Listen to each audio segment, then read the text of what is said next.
So for our standard back plates, so this is a square brushed nickel example. You can assemble the screen and the button straight onto the back plate.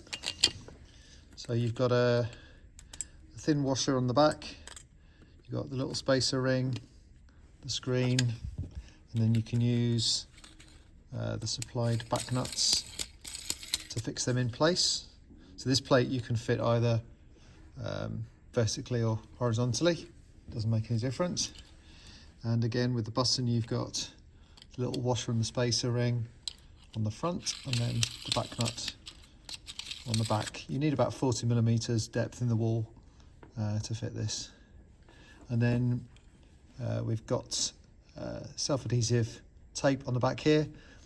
If you add silicone sealant, that can then fix in place onto your tiled finish surface. If you're in any doubt as to which way up the screen is, obviously you might have fitted it horizontally, it can be fitted any way round.